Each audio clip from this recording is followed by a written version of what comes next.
Fala, turminha, beleza? Estamos aqui de volta. Hoje é aula 10 de cinemática. E o que a gente vai ver nessa aula 10 de cinemática? A gente vai estudar o lançamento vertical, né? Lançar um corpo verticalmente para baixo, lançar um corpo verticalmente para cima ou simplesmente abandonar esse corpo, tá? Vamos pensar sempre na situação livre da resistência do ar. Por isso muitas vezes aparece aí nos livros a queda livre, né? Mas a ideia aqui é simplesmente a cinemática desse movimento de um corpo sobre a ação apenas do campo gravitacional. A visão de Newton sobre esse assunto é lá na dinâmica, aqui é só descrever o movimento, tá? Então é a cinemática de um corpo que se move no campo exclusivamente sobre a ação de um campo gravitacional e por enquanto estou pensando só na vertical. Depois a gente vai pensar em lançamento horizontal e lançamento oblíquo, ok? Tudo bem?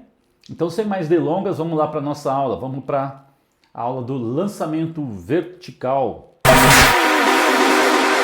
Então é isso aí, galera. Cinemática, aula 10, queda livre. Estamos pensando livre da resistência de ar, lançamento vertical. E vamos começar só para a gente ter uma ideia do que se pensava até chegar em Galileu, né? A física aristotélica. A física aristotélica era aquela que os corpos mais graves chegam ao chão primeiro. Então, dois corpos mais graves, eu quero dizer mais pesado, daí a ideia da gravidade. Dois corpos de pesos diferentes, abandonados, o corpo mais pesado sempre chegaria primeiro ao solo. Essa é a física aristotélica, o corpo mais pesado chega primeiro ao solo, tá? Aí Galileu mostra que isto não é verdade, Newton vai aperfeiçoar essa ideia, tá legal? Então a gente não vai ficar preso a Aristóteles não, né? Então de Aristóteles até Galileu tem aí 2000 anos aí aproximadamente. Aí surge Galileu e fala, pô, não é nada disso, né? Não tem essa ideia de que o corpo mais pesado chega ao chão primeiro. Galileu faz diversos experimentos mentais, ele imagina dois corpos de pesos diferentes, abandonados. E segundo, né, experimento mental. Esse experimento ele não fez, né, na prática. Os gregos não faziam experimentos, os gregos achavam que isso era algo menor. Galileu fez experimentos mentais e experimento no plano inclinado que eu vou mostrar para vocês já já. Então Galileu pensou, se a gente pegar a física aristotélica, um corpo aí, pus aí uma massa de 10 kg e um martelo, supondo que seja uma massa bem menor. Abandono, de acordo com Aristóteles, o corpo de 10 kg vai chegar ao chão primeiro. Tem mais massa, é mais pesado, chega ao chão primeiro, quando abandonado de uma mesma altura. Ok? E aí Galileu pensou o seguinte, e se eu unir esses dois corpos, por exemplo, amarrar esses dois corpos através de uma corda? E agora? Pensa você, para o vídeo e pensa. Você acha que esse sistema agora chegará ao chão antes do que quando eu soltei eles separados, o corpo mais pesado chegou primeiro, esse sistema agora chegará depois, tá? Ou cairá mais rápido? Porque se você parar para pensar, se eu unir os corpos, agora eu posso pensar isso como um sistema mais pesado, então ele deveria chegar ao chão primeiro. Mas eu também posso pensar, vou pegar aqui um apontador, eu também posso pensar que agora esse martelo, como ele é mais leve e cai mais devagar, né? Demora mais tempo para cair do que o outro que está embaixo, ele oferece resistência. Então o de baixo acaba caindo um pouquinho depois. O que de fato vai acontecer? O que você acha? É um experimento mental que Galileu fez. Bom, e para Galileu isso não fazia sentido nenhum. Galileu concluiu que no vácuo, tá? Porque na presença do ar, o ar oferece resistência. Você sabe muito bem que uma folha de papel, quando abandonada, né, uma folha que cai de uma árvore, ela fica flutuando. Se você soltar lá uma bolinha de gude, ela vai cair muito mais rapidamente, né? Ele chegou à conclusão de que no vácuo todos os corpos caem com a mesma aceleração, uma aceleração constante. Ora, se os corpos caem com a mesma aceleração, uma aceleração constante, então nós estamos num movimento uniformemente variado, ok? Galileu provavelmente não usou a palavra aceleração. Galileu viu isso de uma outra maneira, o deslocamento do corpo, como ele se deslocava a intervalo de tempos iguais, já já mostro aqui para vocês. Então, se a gente for lá na Torre de Pisa, soltar dois objetos, coloquei a Torre de Pisa porque existe aí uma lenda que o Galileu havia subido lá e abandonado corpos de massas diferentes, e visto se eles caíam primeiro ou não, se o mais pesado caía primeiro, mas parece que isso é uma lenda, parece que Galileu nunca fez. Eu ouvi dizer em algum livro de história da ciência que parece que um aluno dele chegou a fazer isso, não sei muito bem, é fofoca da ciência. Mas enfim, o que a gente sabe é que dois corpos de massas diferentes, quando soltos de uma mesma altura, desprezando a resistência do ar, chegam ao solo no mesmo instante. Então, independente da massa, desprezando a resistência do ar, ou se eu fizer vácuo, dois corpos de massas diferentes, soltos de uma mesma altura, chegam ao chão ao mesmo tempo. E como eles vão aumentando a velocidade, então eles estão acelerando. E essa aceleração ela é constante. Então eu estou no movimento uniformemente variado.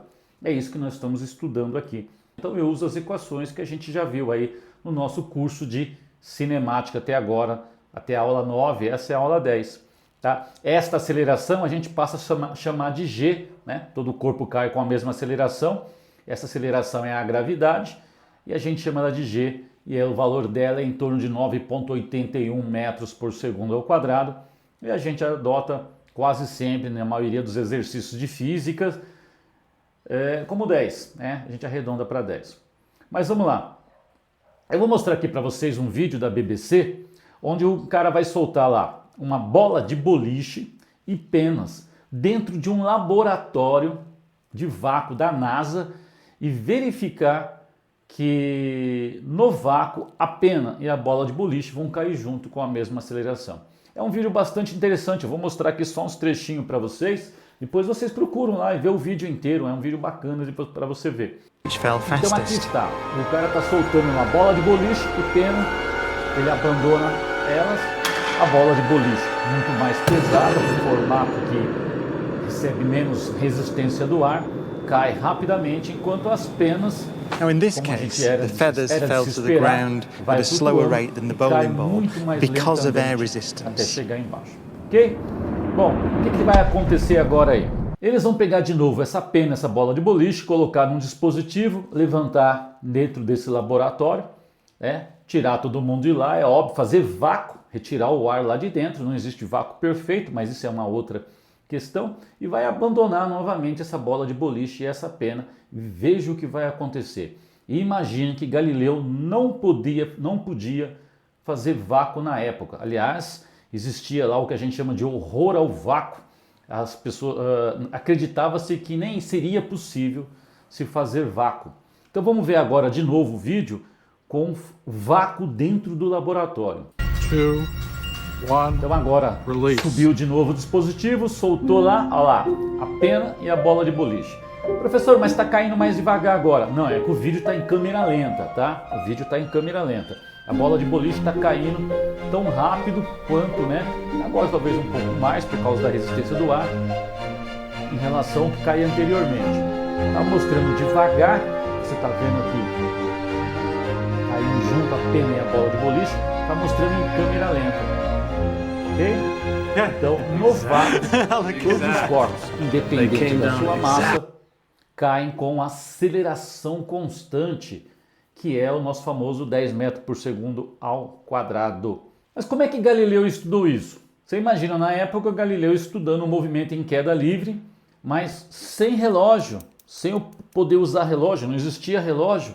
Como é que ele ia cronometrar algo que se move tão rápido, acelera tão rapidamente, 10 metros por segundo ao quadrado? Então, para poder diminuir essa queda, o Galileu estudou isso usando o famoso plano inclinado. Aí tem uma ilustração onde tem um tonel, diz que Galileu media através da água subindo em uma jarra o tempo. Ele não tinha como medir o tempo como nós temos hoje. O que é essa regra de Galileu? Ele percebeu que nesse movimento uniformemente variado, isso serve para qualquer movimento uniformemente variado, não só para o movimento em queda livre. Os espaços percorridos são crescentes. O que quero dizer com isso? Dentro de um intervalo de tempo t qualquer, eu percorro um espaço. Só que se eu estou acelerando, a minha velocidade é cada vez maior. No próximo intervalo de tempo, intervalo de tempos iguais, eu estou pensando, No próximo intervalo de tempo eu vou percorrer uma distância maior, no próximo intervalo de tempo maior ainda. Ele percebeu que os espaços percorridos são crescentes e proporcionais aos números ímpares. Ou seja, se eu percorro uma distância d, que eu marquei aqui, dentro de um intervalo de tempo, vamos dizer 1 segundo, Galileu não pôde usar esse 1 segundo, não tinha como fazer isso, no próximo segundo eu estou mais rápido. E ele descobriu que o que eu vou percorrer no próximo segundo não era a distância d, e sim uma distância 3d. No próximo segundo eu percorro uma distância 5d, no outro segundo a distância 7d e assim sucessivamente. Essa é a regra do Galileu para o movimento. Vamos olhar um pouquinho mais profundo para isso. Então imagina aí esse plano inclinado, a gente coloca essa bolinha lá em cima e marca lá uma posição que eu marquei aqui de vermelho com essa reta aqui. Imagina que eu soltei a bolinha aí e deixei ela correr durante 1 segundo. Repito, Galileu não usou 1 segundo, ele deixou lá a água subir um certo nível dentro de um recipiente. E aí ele mediu essa distância e verificou que dentro de um intervalo de tempo medido, a bolinha se deslocou uma distância d. Volto a bolinha lá na posição, medi um tempo t, agora vou medir um tempo 2t. T mais t, digamos que foi 1 segundo, agora vou medir 2 segundos. Solto a bolinha e deixo ela rolar. Ela vai rolando, marquei o quanto ela andou. E eu percebo que ela andou exatamente um total de 4d. Ou seja, andou d no primeiro segundo, mais 3d no segundo segundo, totalizando um total de uma distância 4d. Não importa quem seja esse d. Volto a bolinha lá e agora se eu soltei a bolinha e deixei ela rolar por 1 segundo, agora eu vou deixar ela rolar por 3 segundos. 1 segundo, 2 segundos, 3 segundos, tempos iguais. Não precisava ser o segundo.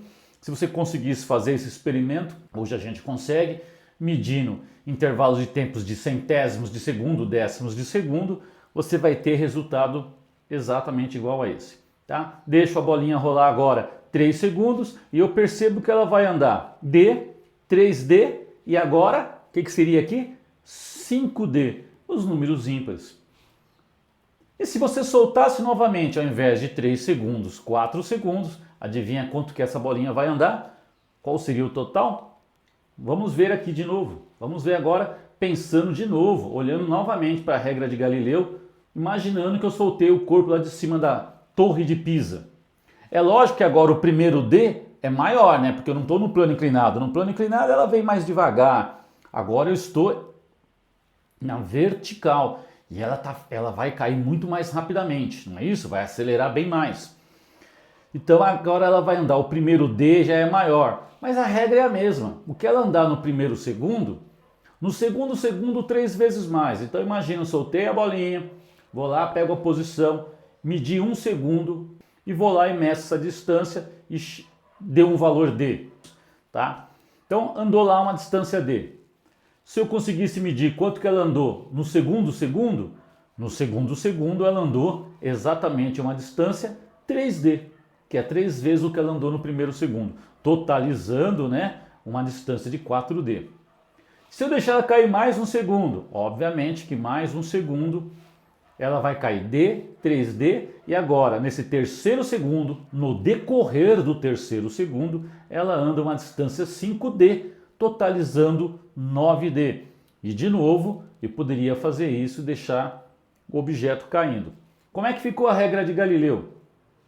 Ficou assim, no primeiro segundo caiu uma distância D.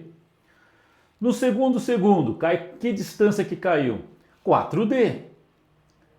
Mas não é 3D? 3D é no decorrer do segundo segundo. No total de 2 segundos, primeiro mais o segundo, é D mais D. É D mais 3D, vão dar 4D. E depois, no terceiro segundo, no decorrer do terceiro segundo, ele caiu 5D. Mas no total, em 3 segundos, caiu D mais 3D mais 5D, que vai totalizar 9D.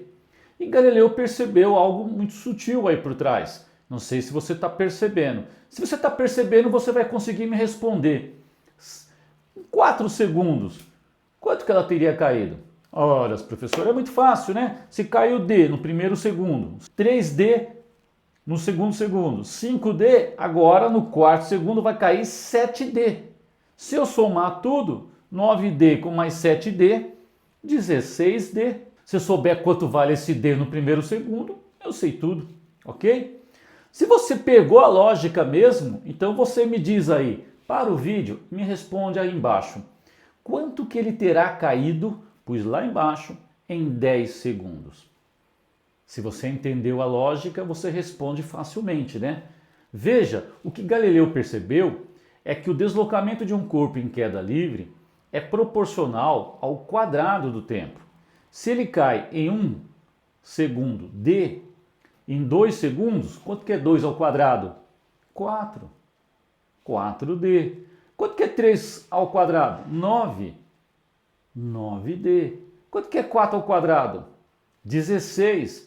16d. E quanto que é 10 ao quadrado? 100. Então, em 10 segundos, ele vai cair um total de 100d. Exatamente 100 vezes o que ele cai no primeiro segundo, no primeiro intervalo de tempo. Então, o que o Galileu percebeu é que o deslocamento de um corpo em queda livre, o ΔS, é proporcional ao quadrado do tempo. Ou, se você quiser, você pode dizer que esse ΔS é igual a uma constante, que a gente vai ver que tem a ver com a gravidade, uma constante, um número, vezes o quadrado do tempo. Esse é o resultado que Galileu nos deu. Tá? A gente sabe também que se eu abandonei o corpo, né, nós estamos sempre começando com velocidade inicial igual a zero, se eu abandonei o corpo e ele vai acelerar nessa taxa, olha aqui a aceleração. A aceleração é a aceleração da gravidade, 10 metros por segundo ao quadrado, é essa a gravidade. Se ele vai cair com essa taxa, lembra lá da aula sobre aceleração? O que é uma aceleração? Ela me diz quantos metros por segundo a cada segundo aumenta a minha velocidade. Ou seja, 10 metros por segundo ao quadrado, eu tenho que pensar que a minha velocidade está aumentando 10 metros por segundo a cada segundo. Ou seja, se no início eu comecei com a velocidade igual a zero, ou seja, foi abandonado, ele não foi lançado, depois de um segundo, a minha velocidade está aumentando 10 metros por segundo a cada segundo. Depois de um segundo, ela só pode ser 10. No próximo segundo, a minha velocidade já é 20 metros por segundo. No próximo segundo, a minha velocidade já é 30 metros por segundo. Gente, é o movimento uniformemente variado. Todas as equações que a gente viu lá do movimento uniformemente variado, está valendo aqui. Todas as equações, não mudou nada. Tá? Então o que você sabe, por exemplo, que ΔS é V0t mais a metade da aceleração pelo tempo ao quadrado, é só trocar a aceleração por g, que todos os corpos caem com a mesma aceleração independente da massa, se eu puder desprezar a resistência do ar. E essa aceleração é o g, é o 10 metros por segundo ao quadrado. Então vamos descobrir quanto vale aquele primeiro d? Porque tudo que a gente fez até agora, a gente usou aquele primeiro d lá, né? Ele cai d no primeiro segundo. E no segundo segundo, cai d mais 3d. Eu queria descobrir esse d, quanto que ele cai no primeiro segundo. Se eu conheço essa equação, se o movimento é uniformemente variado, eu posso fazer uso dessa equação. Eu só troquei o meu a por g. E agora, eu sei que quando eu largo um corpo, a sua velocidade inicial vale zero. Então eu posso jogar esse termo fora. Então eu posso dizer que meu deslocamento vale metade da aceleração vezes o tempo ao quadrado. Ok? Metade da aceleração vezes o tempo ao quadrado. Ou seja, a altura que ele cai, aquele primeiro d, eu chamei aqui de h, de altura, é g sobre 2 vezes o t quadrado. E eu consigo calcular para qualquer instante. É só substituir o t por 1 segundo, 2 segundos, 3 segundos. Em 1 segundo, se você fizer a continha, aquela altura que eu chamei de d vai ficar 10 sobre 2 vezes 1 ao quadrado. A gravidade não é 10, é 9,81 aí, mas normalmente a gente arredonda para 10 para ficar com a continha fácil. Então eu sei que o corpo cai 5 metros no primeiro segundo. E aí eu posso pensar de novo na regra de Galileu. Em 1 segundo ele cai d, tá? Então eu sei que ele cai 5 metros. E quanto que ele cai num total de 2 segundos? No total de 2 segundos, 2 ao quadrado, 4. Ele cai 4 vezes D. Esse D vale 5, então eu sei que o corpo cai 20 metros, gente. Simples assim. Em 3 segundos, 3 ao quadrado, 9. 9D. Mas o D vale 5 metros, professor. Então é 45 metros. E assim em diante. 4 segundos, 4 ao quadrado, 16. Ele cai 16 vezes o que ele cai no primeiro segundo. Mas no primeiro segundo é 5 metros, considerando a gravidade como 10. Né? Então vai dar 16 vezes 5, esse D vale 5. 16 vezes 5 dá 80 metros. E assim em diante, aquela última que eu fiz lá a brincadeira com vocês, em 10 segundos, 10 ao quadrado 100, ele cai 100D, 100 vezes o que ele cairia em 1 segundo. Se esse 1 segundo ele cai 5 metros, em 10 segundos ele cai 500 metros. Tá indo? Então as equações que a gente conhece, S é igual a S0, 1 vezes 0t, mais a metade da aceleração tempo ao quadrado. A gente viu isso lá no movimento uniformemente variado.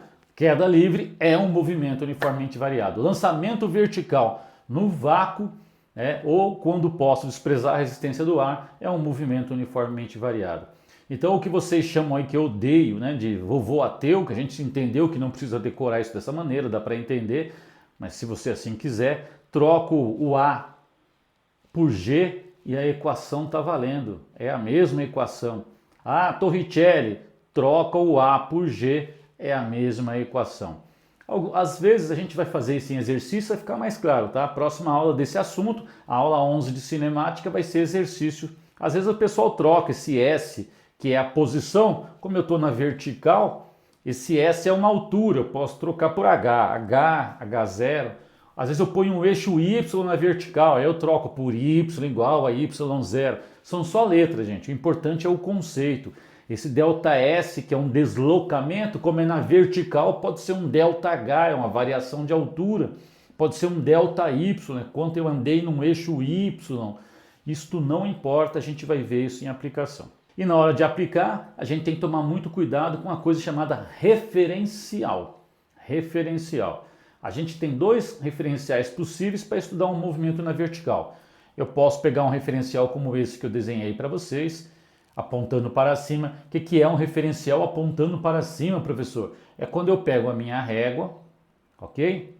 E eu coloco o 0 embaixo e os números crescem para cima, por exemplo. Estou te dando um exemplo.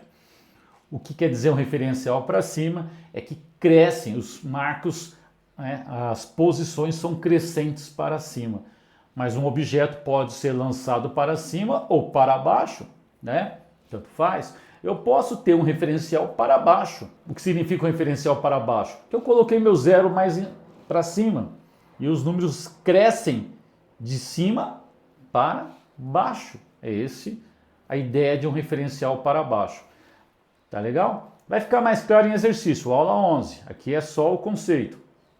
Mas quer seja nesse referencial para cima ou nesse referencial para baixo, gente, a aceleração da gravidade é sempre para baixo. É sempre para baixo. Quando você joga um corpo para cima, a gravidade está freando ele, a aceleração é para baixo. Quando você abandona um corpo, ele acelera para baixo, Você nunca vai ver um corpo acelerar exclusivamente sobre a força peso dele, você nunca vai ver ele acelerar para cima, é sempre para baixo, tá? Então, como ele acelera para baixo, neste referencial, que a gente vai aplicar muito em exercício, eu uso o meu G como um valor negativo, menor que 0. Por quê, professor? Porque quando eu uso as minhas equações do movimento, a gente viu isso num exercício da SpaceX, no movimento horizontal, eu adoto os sinais da equação de acordo com o meu referencial. Se o referencial aponta para cima e a aceleração é para baixo, está em sentido oposto, eu ponho o sinal negativo. E no outro referencial, o que acontece? A mesma coisa, tá? A gravidade é para baixo. Só que nesse referencial, não existe gravidade para cima, a gravidade é para baixo, só que ela está na mesma orientação do referencial. Então eu adoto na minha equação aí um G maior que 0, que significa um G positivo. Então aqui, a nossa esquerda, aqui, o G é menor que 0, é negativo, e aqui o G é maior que 0, ele é um G positivo, ok? Então no lado é menos 10, no outro é mais 10 e o referencial quem adota é você. Repito, vou insistir, no exercício eu te explico isso melhor. Aí você vem com aquela ideia que você traz às vezes erroneamente lá do seu colégio. Professor, mas quando o corpo sobe, o G não é negativo e quando desce o G é positivo? Não, depende do referencial, tá ok? Você vai ver, depende do referencial, tá? Então vamos imaginar um corpo que eu lancei para cima. Quando eu lançar um corpo para cima, é lógico que durante a subida, a sua velocidade aponta para cima. Veja que a velocidade vai ter a mesma orientação do referencial. Então, um corpo com velocidade para cima, num referencial que aponta para cima, eu tenho uma velocidade positiva. Tá? E se o corpo depois começa a descer? Se o corpo começa a descer, ele vai acelerar. Larguei um corpo, ele vai acelerar. A sua velocidade está para baixo. Correto? Mas se a velocidade está para baixo e o referencial para cima, está trocada, essa velocidade é negativa, é uma velocidade menor que zero para uso na equação. Perceba que não há problema nenhum. Aqui onde ele tem uma velocidade maior que zero, velocidade positiva, e um G negativo, ele está freando, é um movimento retardado. Tá? Veja que tem sinais diferentes, a velocidade é positiva, maior que zero, a aceleração é negativa, menor que zero. Quando ele está caindo, tá? Quando ele está caindo, ele tem uma velocidade negativa, menor que zero. Mas a aceleração também é negativa, menor que zero. A aceleração tem o mesmo sinal da velocidade, ou seja, a taxa de aumento da velocidade tem o mesmo sentido da velocidade, a velocidade vai aumentar. Vamos pensar do outro lado, ver se fica fácil de entender? Então imagina um corpo sendo lançado para cima nesse referencial agora. Veja que o referencial sou eu que adoto. Se eu achar que é melhor para cima, eu uso para cima. Se eu achar que é melhor para baixo, eu uso para baixo. A régua quem põe sou eu.